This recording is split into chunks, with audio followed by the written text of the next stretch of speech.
Salve F1 Maníacos, tudo beleza? Eu sou o Gabriel Gavinelli e esse é o F1 Mania em Dia, quadro que traz para vocês aí de segunda a sexta-feira, sempre às 18 horas no horário de Brasília, aqui no YouTube, alguns dos principais destaques do esporte a motor. Hoje então, terça-feira, dia 29 de junho, e a gente vai falar aqui de Mercedes. Pois é, a Mercedes que tomou aí uma canseira da Red Bull na última etapa da temporada, o GP da Estíria, realizado lá no Red Bull Ring com vitória de Max Verstappen. Tranquilamente venceu a corrida. A gente parte para mais uma etapa nessa semana também lá no Red Bull Ring, só que agora o GP da Áustria, e a Mercedes parece que está preparando alguma surpresa para esse final de semana. Então eu vou falar sobre isso no vídeo de hoje. Lá no fim, como sempre, os comentários trazidos por vocês. Agradeço já demais a participação, muito obrigado, tamo junto. E já peço então para você aí que você curta esse vídeo, compartilhe esse conteúdo. Se você não é inscrito no canal, inscreva-se aqui abaixo também, e aí não esquece de ativar o sininho, né, para receber as notificações sempre que os nossos conteúdos forem ao ar, e também considere ser um membro apoiador aqui do F1 Mania no YouTube, tá legal? Então eu volto aí depois da vinheta. Bom, meus amigos e amigas, então é isso, a Mercedes parece que prepara atualizações aí para essa semana, isso depois da declaração do Wolff, então, após a corrida lá na Estíria, então dizendo aí que a Mercedes não traria mais atualizações. Ele não disse que a Mercedes não levaria mais atualizações para 2021, mas ele disse que o foco então da equipe já estaria virado para 2022, quando a gente tem novos regulamentos chegando. É uma fase muito importante desse ano para o ano que vem, porque as equipes realmente precisam manter um pouco do foco nessa temporada, principalmente aquelas que disputam alguma coisa, mas precisam também de um carro muito bom, porque afinal de contas a gente começa aí uma nova era, e você começar atrás é muito complicado. Então é uma situação difícil que as equipes vivem, e aí a gente sabe toda a força que a Red Bull vem colocando na temporada, vem imprimindo uma pressão muito grande sobre a Mercedes, e logo após a corrida a gente teve duas declarações que, entre aspas, não se encaixavam. Então o Hamilton disse logo após aí, o GP terminou na segunda posição, de que se a Mercedes não trouxesse atualizações, realmente ficaria difícil buscar a Red Bull. E aí um pouco depois o Wolff então deu essa declaração dizendo que o foco da equipe estaria virado para 2022, mas então, hoje, né, na verdade, aí o diretor técnico da equipe, o James Allison, ele deu novas informações, e não é bem assim que as coisas devem andar dentro da Mercedes, né? Então, ó, diz aqui o James Allison, quando perguntado realmente se não haveriam mais atualizações no carro da Mercedes de 2021, ó, ele colocou aqui, ó, temos um número razoável de coisas que farão o nosso carro mais rápido nas próximas corridas, né? Isso ele falando lá para o podcast F1 Nation, então dizendo aí, afirmando que sim, a Mercedes prepara atualizações para as outras corridas, né? E aí ele coloca que, ó, esperamos que sejam suficientes. O que o Totó disse, e aí ele tentando explicar um pouco a fala do Totó, é que as regras do próximo ano são um assunto grande e exigem uma grande quantidade da nossa atenção. Portanto, a maior parte do nosso foco da fábrica mudou para a descoberta do desempenho para o próximo ano, mas isso não significa que não haja coisas, né, atualizações ainda para o W12. Então ele esclarece essa declaração aí do Toto Wolff, que a Mercedes continua assim focada nessa disputa com a Red Bull em 2021. E aí ele termina dizendo aqui, ó, há muitas mudanças aerodinâmicas em vista, um pouco também na unidade de potência e algumas coisas que não são tão organizadas, que não estão acontecendo da forma que a gente gostaria, enquanto essa temporada ainda está muito viva e quente. Então a gente comentou ontem aí sobre uma possibilidade da Mercedes ter jogado pano na temporada, e não é verdade, não é isso. A Mercedes segue firme nessa disputa com a Red Bull, ainda bem, porque afinal de contas, depois de vários anos aí na era turbo híbrida, a gente aparentemente tem um campeonato disputadíssimo com Verstappen, Lewis Hamilton em excelentes fases da carreira, a Red Bull realmente muito forte, e a Mercedes com esse poder de reação, conhecido já da equipe alemã. Então a gente espera realmente que a Mercedes reaja novamente, para que a gente tenha de novo uma Mercedes mais próxima da Red Bull, tendo em vista aí a tranquilidade que Max Verstappen venceu também o GP da Estíria, tá legal? Então é isso.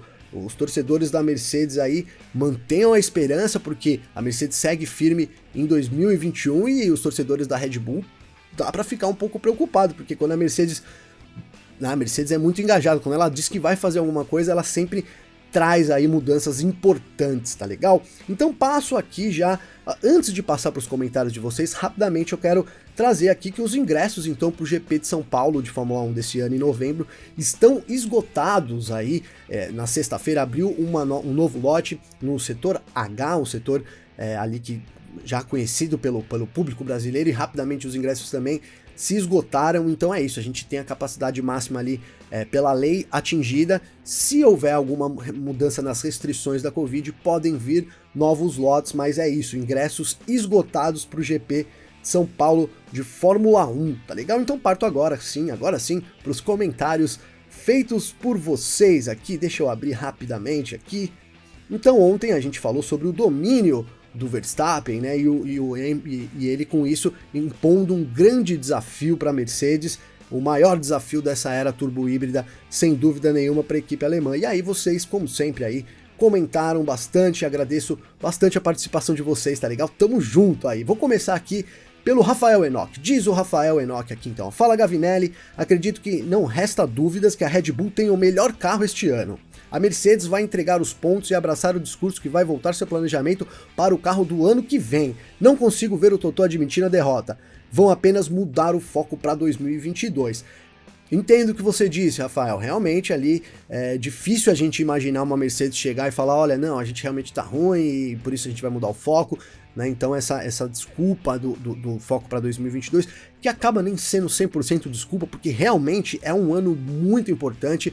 Mas de fato a gente tem hoje então também o Alisson trazendo aí que não, a Mercedes não abandonou a temporada, já tem atualizações programadas, e isso é bom pra gente, né? Porque a gente quer aí um campeonato acontecendo na pista. Temos apenas 8 corridas ainda, muita coisa pela frente, né? 8 corridas realizadas, então é isso. O campeonato tá começando, entre aspas, aí um terço do campeonato. Esperamos a Mercedes engajada em buscar a Red Bull pra gente ter aqui a sequência de boas corridas também. Valeu, Rafael, tamo junto, viu? Obrigado aí pela super participação, sempre junto aqui com a gente. O Bruno César Santos é outro também, grande Brunão, sempre traz aqui os seus comentários, deixa a sua opinião, também tá junto com a gente lá no podcast Em Ponto, né? O podcast que vai ao ar aí de segunda a sexta-feira, com o Carlos Garcia e comigo, no seu player de música aí que você usa aí na sua casa, tá sempre junto, tá? Então diz aqui o Brunão, ó. Fala Gavi, fala Brunão. Podemos dizer que atualmente temos os 18 melhores pilotos do planeta, Mazepin e Latifi não contam. Cara, essa pergunta é uma boa pergunta, Bruno. Eu não sei se eu arrisco dizer que sim, cara, sabe? Porque a gente tem muitos bons pilotos aí nas categorias de base. Por exemplo, eu tô dizendo isso pensando principalmente no Yuki Tsunoda, um piloto que eu até defendo e defendi, vou continuar defendendo, pelo menos no restante desse ano. Mas a dúvida se ele realmente seria o mais talentoso aí dessa jovem, né, dessa nova geração da Fórmula 1, eu acho que a gente tem 18 aí, e eu incluo, cara, de verdade, eu incluo também o Latifi e o Mazepin aí, de certa forma, né, nessa lista, mas enfim, vamos colocar 18 aqui então. A gente pode sim dizer que a gente tem 18 dos melhores pilotos do mundo. Acho que seria mais assim, mas realmente é uma pergunta aí que difícil, que abre possibilidade para muita coisa. A gente teria que analisar os pilotos, a gente tem vários, né? A nova geração da Fórmula 1 é muito boa, então principalmente os novos que estão pintando agora ali, há uma certa dúvida, né? O próprio Mick Schumacher, enfim, mas fica aí essa minha resposta. Acho que temos 18 dos melhores pilotos do mundo, certo? Valeu, Brunão, pela participação, pela pergunta aí, tamo junto. Vou dizer aqui, ó, agora eu vou partir para a Alicia aqui, a Alicia também tá sempre junto com a gente, ó. Diz ela aqui, ó: fala Gavi, fala Alicia, RBR abusada, hein, com direito à reclamação da FIA pela comemoração e tudo. Eu não falei aqui realmente da comemoração do Verstappen, o Verstappen praticamente parou na linha ali, e depois cruzou a linha de chegada, foi advertido pelo Masi por ter considerado, aí o diretor de corridas então considerou perigoso, e a verdade é que o Verstappen tirou uma onda legal ali, né, com o Hamilton, com a Mercedes. A vantagem era tanta que dava realmente para ele parar na linha, mas de certa forma ele colocou um pouco dos pilotos em risco. Eu concordo um pouco com o Masi no sentido de proteger a corrida, proteger os pilotos, mas também sou muito a favor das comemorações na Fórmula 1. Então arrumar uma forma aí de não infringir nenhuma regra da Fórmula 1, mas tomara que o Verstappen também continue com as suas comemorações aí, viu, Alicia? Agradeço demais, tá, a sua participação. Ela fala aqui ainda no outro comentário, ó, diz a Alicia aqui, ó, Gavi, quero aproveitar meu comentário para parabenizar o trabalho excelente que vocês fazem com a cobertura do automobilismo, em especial com a Fórmula 1. Tamo junto, Alicia, obrigado, realmente. Ontem ela diz aqui, ó, por estar sem energia perdi a corrida e a live do Parque Fechado, mas graças ao Em Dia e o Em Ponto, então o Em Dia é aqui no YouTube, o Em Ponto é o nosso podcast, tenho certeza que saberei de todos os detalhes. Fica aqui meu agradecimento, manda um salve pro Garcia e um pra mim no Em Ponto. Vou mandar no Em Ponto de hoje, então dessa terça-feira a gente não gravou ainda, agora aqui quando você estiver assistindo, com certeza a gente já vai ter gravado, mas acompanhe também o podcast que a gente vai citar lá. Valeu, Alicia, obrigado aí pelo carinho, pela participação de sempre, todos vocês inclusive aí, certo? Vou colocar aqui agora o comentário do, ó, Ilme Filmes, ele diz aqui, ó, podemos esperar uma corrida diferente com pneus diferentes desse final de semana? Então, explicando para vocês, a Fórmula 1 fica na Áustria, né, no Red Bull Ring. O GP dessa semana é o GP da Áustria e a novidade é que os pneus para essa semana são mais macios. Então, enquanto o C2, C3 e C4 foram os pneus da Estíria, o C3, o C4 e o C5, então o C5 aí é a novidade, eles vão ser usados no GP da Estíria. Cara, muda, né? Na prática muda sim, muda a estratégia das equipes. Agora, falando do geral, eu arrisquei isso até lá no Em Ponto e para mim ainda faz muito sentido a Red Bull ter mais vantagem ainda, né? Não sei se esse pneu macio vai trazer uma vantagem extra para Mercedes, né? Acho que isso vai ainda dar mais uma vantagem lá na frente para Red Bull, tá legal? Sigo aqui então, ó, pro último comentário de hoje. O Alex Silva, ó, diferente das provas anteriores em que mesmo ficando atrás do Verstappen, o Hamilton se mostrava animado e até mesmo tranquilo nas entrevistas, essa foi a primeira vez na temporada que o Hamilton demonstrou um certo incômodo em estar atrás do Verstappen. Concordo, o Hamilton, ele sentiu, ele sabe aí da dificuldade que ele tem, ele sabe do grande desafio e ele tá pensativo realmente com relação a isso, viu, Alex? E aí ele termina aqui, ó, acho que nesse momento ele realmente percebeu que as coisas vão ser muito mais difíceis para ele do que nos anos anteriores. Certamente o Hamilton já sabe disso, já ficou evidente o desafio, o grande desafio que a Red Bull vai impor para a Mercedes, e a Mercedes vai ter muito trabalho aí pela frente para conseguir, então, voltar a vencer, né? Voltar a vencer, afinal de contas, pela primeira vez nessa era turbo híbrida, já são 4 corridas sem vitória da Mercedes. Dessas 4 corridas, 3 vitórias foram do Verstappen, né? Uma foi do Pérez, essa do Pérez foi no Baku, que não fosse o furo do pneu, o Verstappen teria vencido.